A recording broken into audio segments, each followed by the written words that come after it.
ദൈവനാമത്തിന് നന്ദിയോടെ സ്തുതിക്കുന്നു, സ്തോത്രം ചെയ്യുന്നു. കടന്നു വന്ന എല്ലാ ദൈവങ്ങൾക്കും യേശു ക്രിസ്തുവിൻ്റെ നാമത്തിൽ എൻ്റെ സ്നേഹവന്ദനത്തെ അറിയിക്കുന്നു. സത്യാൽ മനോജ് വൈഫ് കുടുംബവരെ ദൈവസന്നിധി കടന്നു വന്നു. ഹാലലുയ, ദൈവത്തെ ഞാൻ മഹത്വപ്പെടുത്തുന്നു. സ്തോത്രം. ഹാലലുയ. സത്യാൽ ഇന്ന് വചനം പറയണം എന്ന് വിചാരിച്ചില്ല. എങ്കിലും രാവിലെ ഞാൻ വൈജു എന്നോട് പറഞ്ഞുവെങ്കിലും ഞാൻ പറഞ്ഞൊക്കെ പറഞ്ഞെങ്കിലും പിന്നീട് ഞാനതൊന്ന് മറന്നുപോയി, വിഷയം വിട്ടുപോയി. വൈകിട്ട് ഇപ്പോൾ എന്നെ വിളിക്കുമ്പോഴാണ് ഞാൻ പറഞ്ഞത് 6:30 എന്നെ വിളിച്ചപ്പോഴാണ് പെട്ടെന്ന് എനിക്ക് ഓർമ്മ വന്നത്. അതിലും പെട്ടെന്ന് റെഡിയായിട്ട് വരുവാൻ എനിക്ക് കഴിഞ്ഞു. ഹല്ലേലൂയ, സ്തോത്രം. എങ്കിലും എനിക്ക് കിട്ടിയ വചനം ഹല്ലേലൂയ സ്തോത്രം നിങ്ങളുമായിട്ട് ഷെയർ ചെയ്യുവാൻ ഞാൻ താല്പര്യപ്പെടുകയാണ്. എബ്രായ ലേഖനം 10-ാം അധ്യായം അതിൻ്റെ 24-ാം വാക്യം. എബ്രായർ 10:24-25 വാക്യം. ചിലർ ചെയ്യുന്നത് പോലെ നമ്മുടെ സഭായോഗങ്ങളെ ഉപേക്ഷിക്കാതെ തമ്മിൽ പ്രബോധിപ്പിച്ചുകൊണ്ട് സ്നേഹത്തിനും സൽപ്രവൃത്തികൾക്കും ഉത്സാഹം വർദ്ധിപ്പിക്കാൻ അന്യോന്യം സൂക്ഷിച്ചുകൊണ്ട നാൾ സമീപിക്കുന്നു എന്ന് കാണുന്തോറും അത് അധികാധികമായി ചെയ്യേണ്ടതാകുന്നു. കർത്താവെ, ഈ വചനം കർത്താവെ അവിടുത്തെ കരങ്ങളിൽ ഏൽപ്പിക്കുന്നു. കർത്താവ് ഇത് പറയുമ്പോൾ കർത്താവെ അവിടെ ബലപ്പെടുത്തണമെന്ന് പ്രാർത്ഥിക്കുന്നു. ഇത് കേൾക്കുന്നവർക്ക് അതൊരു അനുഗ്രഹമായി തീരണമെന്ന് പ്രാർത്ഥിക്കുന്നു. ദൈവത്തിൻ്റെ വിശുദ്ധാത്മാവ് ഇന്ന് രാത്രികാലം ഇവിടെ ഇടപെടണമെന്ന് പ്രാർത്ഥിക്കുന്നു. 2-3 പേർ എൻ്റെ നാമത്തിൽ എവിടെ കൂടിയാലും അവരുടെ മധ്യേ കടന്നു വരാമെന്ന് വാഗ്ദത്തം ചെയ്ത കർത്താവ് ഇന്ന് തേജോമനായ ദൈവം ഞങ്ങളുടെ മധ്യയുള്ളതിനായ സ്തോത്രം. അപ്പോൾ സമയം ഞങ്ങൾ അവിടുത്തെ പാതകെടുത്തിലായിരിക്കുന്നു. ഞങ്ങളുടെ ജീവിതത്തിൽ അത് ഏറ്റവും അനുഗ്രഹമായി തരണമെന്ന് താഴ്ത്തിക്കരങ്ങളിലേക്ക് വെക്കുന്നു യേശുവിൻ്റെ നാമത്തിൽ. ഇവിടെ പറയുന്നു, ചിലർ ചെയ്യുന്നത് പോലെ നമ്മുടെ സഭായോഗങ്ങളെ ഉപേക്ഷിക്കാതെ. ഹല്ലേലൂയ, സ്തോത്രം. എന്ന് പറഞ്ഞാൽ ചിലർക്ക് കൂട്ടത്തിന് വരാൻ ഭയങ്കര മടിയാണ്. മീൻസ് പ്രാർത്ഥനയ്ക്ക് വരാൻ ചിലർക്ക് ഭയങ്കര മടിയാണ്. ഒന്ന് നമ്മൾ വിളിച്ചു കഴിയുമ്പോൾ ഹല്ലേലൂയ സ്തോത്രം എന്തെങ്കിലും ഉപാധികൾ പറഞ്ഞ് ഒഴിയും. ഹല്ലേലൂയ സ്തോത്രം. ചിലർ ഞാൻ കണ്ടിട്ടുണ്ട്, അവർ പറയും ഞങ്ങൾക്ക് മീൻ മേടിക്കാൻ പോകും. മറ്റു ചിലർ പറയും വേറെ എന്തെങ്കിലും തുണി അലക്കണം. ഹല്ലേലൂയ സ്തോത്രം. ഞാനിവിടെ ഒരു സഹോദരനുണ്ട്, അദ്ദേഹത്തെ വിളിക്കാൻ പുള്ളി പറയും എനിക്ക് തുണി അലക്കും. പുള്ളി എന്നും വെള്ളിയാഴ്ച തുണിയലപ്പാ പരിപാടി. ഹല്ലേലൂയ സ്തോത്രം. എപ്പോൾ വിളിച്ചാലും തുണി അലക്കാം. വ്യാഴാഴ്ച വൈകിട്ട് വരും പുള്ളി പറയും വെള്ളിയാഴ്ച രാവിലെ വരാം. എന്നാൽ വെള്ളിയാഴ്ച രാവിലെ അദ്ദേഹം പറയും എനിക്ക് തുണി അലക്കണം. ഇങ്ങനെ ഞാൻ പറഞ്ഞത് ഓരോ ഒഴിവ് പറഞ്ഞ് പ്രാർത്ഥനയ്ക്ക് വരാതിരിക്കുക എന്ന് പറഞ്ഞാൽ ദൈവസന്നിധിയിൽ വരാതിരിക്കുക.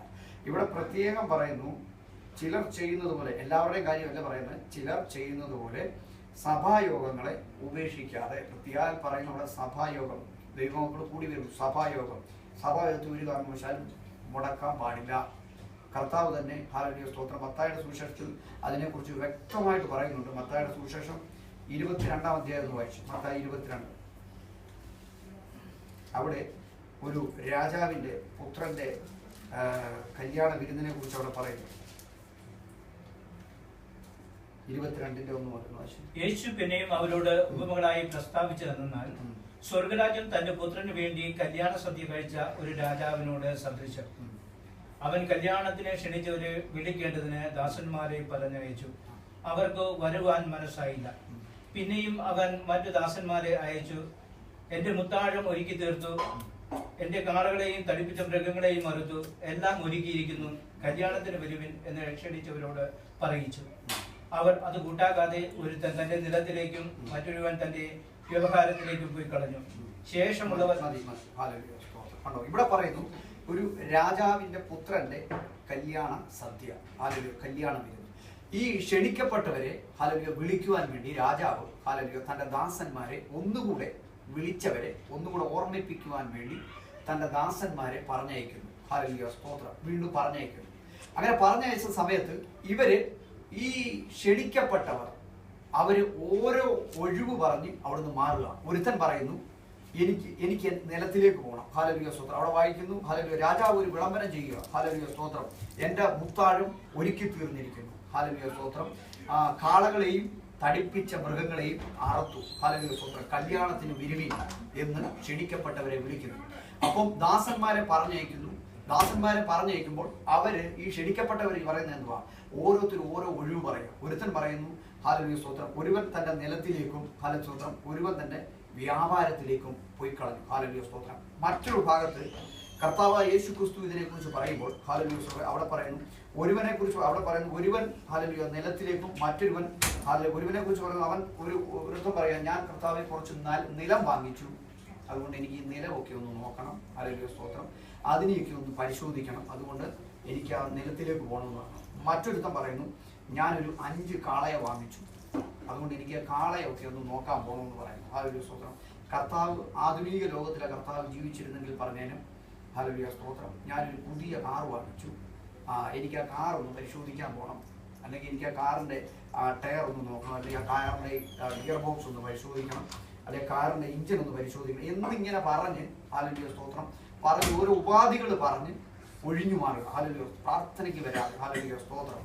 മറ്റൊരുത്തൻ പറയുന്നു ഈ 2 പേര് പറഞ്ഞ ന്യായം കൂടാതെ മറ്റൊരുത്തൻ പറയുന്നത് വളരെ ഇവർ രണ്ടും പറഞ്ഞതിൽ വ്യത്യസ്തമായ ഒരു ന്യായമാണ് മൂന്നാമത്തവൻ പറഞ്ഞത്. അവൻ പറയുന്ന ന്യായം ഹല്ലേലൂയ സ്തോത്രം അത് മറ്റൊരു ഭാഗത്ത് പറയുന്നു. അവൻ പറഞ്ഞു ഞാനിപ്പം വിവാഹം കഴിച്ചതേ ഉള്ളൂ, ഹല്ലേലൂയ സ്തോത്രം, അതുകൊണ്ട് എനിക്ക് ഹല്ലേലൂയ പ്രാർത്ഥനയ്ക്ക് വരാൻ കഴിയത്തില്ല, അല്ലെങ്കിൽ എനിക്ക് വിവാഹത്തിന് വരാൻ കഴിയത്തില്ല. ഹല്ലേലൂയ സ്തോത്രം. ഞാൻ 4 ദിവസത്തേക്ക് അല്ലെങ്കിൽ ഞാൻ 4 ആഴ്ചത്തേക്ക് ഹല്ലേലൂയ സ്തോത്രം ഒരു സഭായോഗത്തിന് ഞാൻ വരത്തില്ല. ഹല്ലേലൂയ സ്തോത്രം. ഞാനൊരു ടൂർ പ്രോഗ്രാം 4 ആഴ്ചത്തേക്ക് ഞാൻ ബുക്ക് ചെയ്തിരിക്കുകയാണ്, അതുകൊണ്ട് എനിക്ക് വരാൻ കഴിയത്തില്ല. ഹല്ലേലൂയ സ്തോത്രം. ഇങ്ങനെ ഓരോ ഉപാധികൾ പറഞ്ഞ് ഹല്ലേലൂയ മാറുകയാണ്. സ്തോത്രം. ഇന്നും പലരും അങ്ങനെ പ്രാർത്ഥനയ്ക്ക് വിളിക്കുമ്പോൾ അല്ലെങ്കിൽ സഭായോഗത്തിന് വരുന്ന കാര്യം പറയുമ്പോൾ പലരും ഓരോ ഉപാധികളും പറഞ്ഞ് മാറുകയാണ്. ഹല്ലേലൂയ സ്തോത്രം. അവിടെ പറയുന്നതാണ് ചിലർ സഭായോഗങ്ങളെ ഉപേക്ഷിക്കാതെ. അതുകൊണ്ട് സഭായോഗങ്ങളെ ഒരു കാരണവശാലും ഉപേക്ഷിക്കാൻ പാടില്ല. പ്രാർത്ഥന ഉണ്ടെന്ന് പറഞ്ഞാൽ നമ്മൾ പോകണം. എന്ത് ഉപാധി ആണെന്ന് പറഞ്ഞാൽ അത് ഉപാധി വെക്കാതെ നമ്മൾ പോകണം. ഇനി അവിടെ അടുത്തത് പറയുന്നു ഉപേക്ഷിക്കാൻ തമ്മിൽ പ്രബോധിപ്പിച്ചും കൊണ്ട്. ഹല്ലേലൂയ സ്തോത്രം. നമ്മൾ അന്യോന്യം പ്രബോധിപ്പിക്കണം. ഹല്ലേലൂയ സ്തോത്രം. അന്യോന്യം പ്രബോധിപ്പിക്കുക എന്ന് പറഞ്ഞാൽ കൊലോസ്യ ലേഖനം 3:16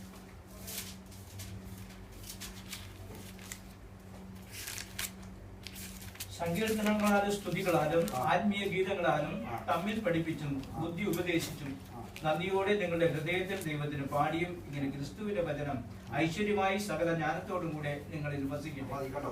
അപ്പൊ എങ്ങനെയാണ് ഹല്ലേലൂയ സ്തോത്രം നമ്മൾ പ്രബോധിപ്പിക്കുന്നത്? കണ്ടോ, സങ്കീർത്തനങ്ങളാലും സ്തുതികളാലും സ്തോത്രം ആത്മീയ ഗീതങ്ങളാലും തമ്മിൽ പഠിപ്പിച്ചും ബുദ്ധി ഉപദേശിച്ചും നന്ദിയോടെ നിങ്ങളുടെ ഹൃദയങ്ങളിൽ ദൈവത്തിന് പാടിയും ഇങ്ങനെ ക്രിസ്തുവിന്റെ വചനം ഐശ്വര്യമായി സകല ജ്ഞാനത്തോടും നിങ്ങളിൽ വസിക്കുന്നു. ഹല്ലേലൂയ. നമ്മൾ കൂടി വരുമ്പോൾ നമുക്ക് സങ്കീർത്തനം വേണം, സ്തുതി വേണം എന്ന് പറഞ്ഞാൽ ദൈവത്തിനെ സ്തുതിക്കണം. ഹല്ലേലൂയ സ്തോത്രം. നമ്മൾ വായ് മൂടി നമ്മൾ മിണ്ടാതിരിക്കാൻ പാടില്ല. ദൈവത്തിന് സ്തുതിക്കണം. ദൈവത്തിന് നമ്മുടെ സ്തുതി എന്ന ദൈവത്തിനെ സ്തുതിക്കാൻ സ്വർഗത്തിൽ അനേക ദൂതന്മാരെ ദൈവം ആക്കി വെച്ചിട്ടുണ്ട്. പ്രത്യേകിച്ച് വേർതിരിച്ചു വെച്ചിട്ടുണ്ട് ദൂതന്മാരെ. സാറാഫുകൾ എന്ന് പറഞ്ഞാൽ ദൈവത്തിനെ സ്തുതിക്കാൻ വേണ്ടി മാത്രം ദൈവം സെപ്പറേറ്റ് മാറ്റി വെച്ചിരിക്കുന്ന ദൂതന്മാരാണ് സാറാഫുകൾ. അവരുണ്ട് ദൈവത്തെ സ്തുതിക്കാൻ. പക്ഷെ ദൈവം തിരഞ്ഞെടുത്തത് എന്തിനാ? മനുഷ്യനെ ദൈവം സൃഷ്ടിച്ചത് തന്നെ എന്തിനാ? ദൈവത്തെ സ്തുതിക്കുവാൻ വേണ്ടിയിട്ടാണ്. അതുകൊണ്ട് നമ്മൾ ഈ ഭൂമിയിലായിരിക്കുമ്പോൾ നമ്മൾ നമ്മുടെ ഇഷ്ടത്തിനല്ല, ദൈവത്തിന്റെ ഇഷ്ടത്തിന് വേണം നമ്മളൊന്ന് ജീവിക്കാൻ. ഹല്ലേലൂയ സ്തോത്രം. ദൈവം നമ്മളെ ആക്കി വെച്ചിരിക്കുന്ന അതിനാ. അല്ലാതെ നമ്മൾ കുറെ പണം ഉണ്ടാക്കി കുറെ വലിയ വീടും വെച്ച് നമ്മുടെ തലമുറയ്ക്ക് വേണ്ടി ഒരുപാട് സമ്പാദിച്ച് ഇതൊക്കെ ഓക്കെ വേണം. പക്ഷെ ദൈവം ആഗ്രഹിക്കുന്ന പറഞ്ഞാൽ ദൈവം നമ്മളെ ആക്കി വെച്ചിരിക്കുന്നത്, ഭൂമിയിലാക്കി വെച്ചിരിക്കുന്നത് ദൈവത്തെ സ്തുതിക്കാൻ. അതുകൊണ്ടാണ് ഇവിടെ പറഞ്ഞ സ്തുതികളാലും ആത്മീയ ഗീതങ്ങളാലും. ഇപ്പൊ നമ്മളിവിടെ 2 പാട്ട് പാടി. ഹല്ലേലൂയ സ്തോത്രം. മറ്റ് സിനിമാ പാട്ടൊന്നും അല്ല പാടിയത്, ആത്മീയ ഗീതങ്ങളാണ് ഇവിടെ പാടിയത്. സ്തോത്രം. ഇങ്ങനെ ആത്മീയ ഗീതങ്ങളാലും തമ്മിൽ പഠിപ്പിച്ചു എന്ന് പറഞ്ഞാൽ അങ്ങോട്ടും ഇങ്ങോട്ടും വചനങ്ങൾ അങ്ങോട്ടും ഇങ്ങോട്ടും ഷെയർ ചെയ്ത് തമ്മിൽ പഠിപ്പിച്ചു, ബുദ്ധി ഉപദേശിച്ചു, നന്ദിയോടെ. കണ്ടോ, ദൈവത്തിന് നന്ദി പറഞ്ഞുകൊണ്ട് നന്ദിയോടെ നിങ്ങളുടെ ഹൃദയങ്ങളിൽ ദൈവത്തിന് പാടിയും ഇങ്ങനെ ക്രിസ്തുവിന്റെ വചനം ഐശ്വര്യമായി സകല ജ്ഞാനത്തോടും കൂടെ നിങ്ങളിൽ വസിക്കുമാറാകട്ടെ. ഹല്ലേലൂയ സ്തോത്രം. ഇനി 3-ാമത്തെ കാര്യം അവിടെ പറയുന്നു തമ്മിൽ പ്രബോധിപ്പിച്ചുകൊണ്ട് സ്നേഹത്തിനും. കണ്ടോ, സ്നേഹത്തിനെ കുറിച്ച് പറഞ്ഞാൽ ഒരുപാട് വിഷയം പറയാനുണ്ട്. അതിലേക്ക് ഞാനിപ്പോൾ കടക്കുന്നില്ല. കാരണം 1 കൊരിന്ത്യർ വായിച്ചു കഴിഞ്ഞാൽ 13-ാം അധ്യായം 1 തൊട്ട് വായിക്കും. സ്നേഹത്തിനെ കുറിച്ച് ഒരുപാട് കാര്യങ്ങൾ പറഞ്ഞു. നിങ്ങൾക്ക് മലകളെ നീക്കുവാൻ ശക്തി ഉണ്ടായെങ്കിലും സ്നേഹമില്ലായെങ്കിൽ ഒന്നുമില്ല. പ്രവചിക്കാൻ ശക്തി ഉണ്ടായാലും സ്നേഹമില്ലായെങ്കിൽ ഒന്നുമില്ല. ഹല്ലേലൂയ സ്തോത്രം. നിങ്ങൾക്ക് രോഗശാന്തി വരം ഉണ്ടായാലും നിങ്ങൾക്ക് എന്തെല്ലാം വരം ഉണ്ടായാലും സ്നേഹമില്ലായെങ്കിൽ ഒന്നുമില്ല എന്ന് പറഞ്ഞ് വലിയൊരു പട്ടിക തന്നെ സ്നേഹത്തിനെ കുറിച്ച് അവിടെ പറയുന്നുണ്ട്. ഹല്ലേലൂയ സ്തോത്രം. അതുകൊണ്ട് ഈ ദിവസങ്ങളിൽ അന്യോന്യം സ്നേഹിക്കണം. ക്രിസ്തു നമ്മളെ എങ്ങനെയാണ് സ്നേഹിച്ചത് അതേപോലെ നമ്മൾ മറ്റുള്ളവരെ സ്നേഹിക്കാൻ പഠിക്കണം. ഹല്ലേലൂയ സ്തോത്രം. സ്നേഹത്തിന് വലിയ പ്രാധാന്യമുണ്ട്. ഹല്ലേലൂയ. സ്നേഹം സ്നേഹിച്ചില്ല, അന്യോന്യം നമ്മൾ സ്നേഹിച്ചില്ലെങ്കിൽ നമ്മുടെ ആത്മീയ ജീവിതത്തിൽ നമുക്ക് മുന്നോട്ട് വളരാൻ കഴിയത്തില്ല. ഹല്ലേലൂയ, സ്തോത്രം. ഇനി നാലാമത്തെ കാര്യം പറയുന്നു സൽപ്രവൃത്തി. ഹല്ലേലൂയ, സ്തോത്രം. സ്നേഹത്തിലും സൽപ്രവൃത്തി. സൽപ്രവൃത്തി എന്ന് പറഞ്ഞു കഴിഞ്ഞാൽ മറ്റുള്ളവർക്ക് വേണ്ടി, അല്ലെങ്കിൽ മറ്റുള്ളവരെ സഹായിക്കുക. കർത്താവ് മത്തായിയുടെ സുവിശേഷത്തിൽ അത് വ്യക്തമായിട്ട് പറയുന്നുണ്ട്. മത്തായി 25:42 ഒന്ന് വായിച്ചു. മത്തായി 25:42.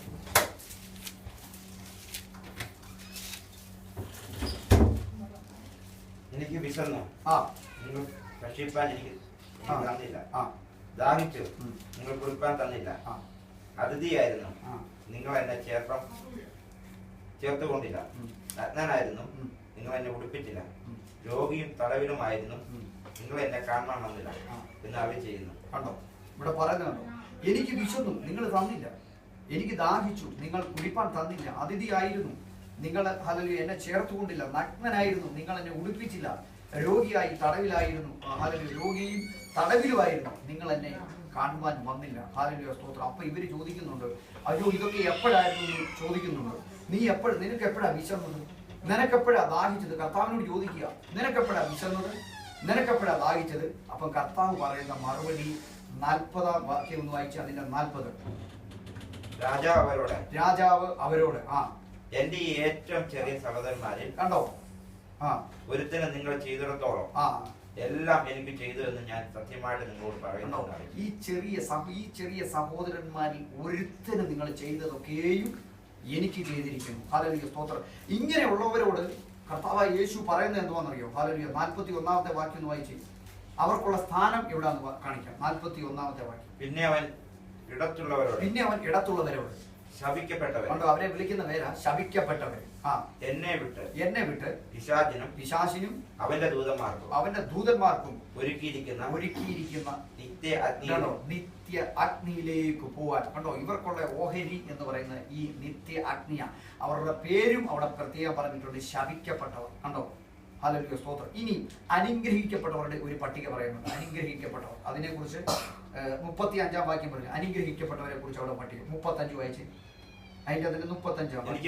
എനിക്ക് വിശന്നു, നിങ്ങൾ ഭക്ഷിപ്പാൻ തന്നു. കണ്ടോ, നിങ്ങൾ ഭക്ഷിപ്പാൻ തന്നു. ദാഹിച്ചു, നിങ്ങൾ കുടിപ്പാൻ തന്നു. ഞാൻ അതിഥിയായിരുന്നു, നിങ്ങൾ എന്നെ ചേർത്തുകൊണ്ടു.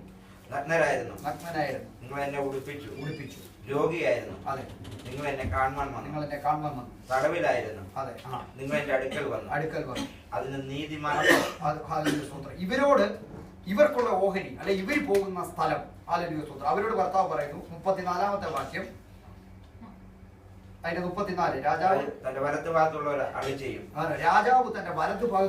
അരുളി ചെയ്യും, എന്റെ പിതാവിനാൽ അനുഗ്രഹിക്കപ്പെട്ടവരെ. കണ്ടോ, വരുവീൻ, ലോകസ്ഥാപനം മുതൽ കണ്ടോ നിങ്ങൾക്കായി ഒരുക്കിയിരിക്കുന്ന രാജ്യം അവകാശമാക്കിക്കൊള്ളു. കണ്ടോ, ലോകസ്ഥാപനം മുതൽ നിങ്ങൾക്കായി ഒരുക്കിയിരിക്കുന്ന രാജ്യം അവകാശമാക്കിക്കൊള്ളി. ഹല്ലേലൂയ. ഏതാണ് ഈ രാജ്യം?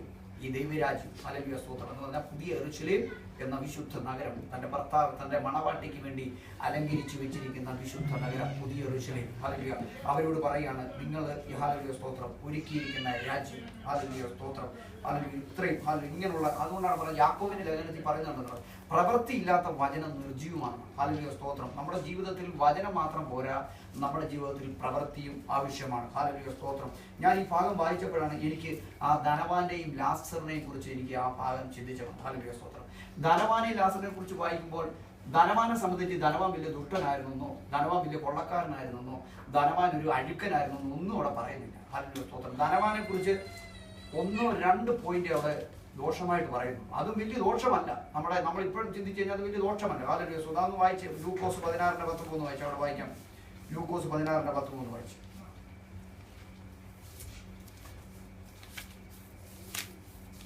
ലൂക്കോസ് 16:13.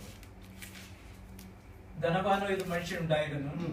അവൻ ധൂമവസ്ത്രം ധരിച്ചും പട്ടം ധരിച്ചും ദിനം പ്രതി ആഡംബരത്തോടെ സുഖിച്ചുകൊണ്ടിരുന്നു. മതി. കണ്ടോ, ഇവിടെ പറയുന്നത് ധനവാനെ കുറിച്ച് അത്രേ പറയാനുള്ളൂ. അവൻ ധൂമ്ര വസ്ത്രവും പട്ടും ധരിച്ച് ദിനം പ്രതി ആഡംബരത്തോടെ ജീവിച്ചു കൊണ്ടിരുന്നു. ഹല്ലേലൂയ, സ്തോത്രം. അവൻ വലിയ ദുഷ്ടനാണെന്നൊന്നും അവിടെ പറയുന്നില്ല.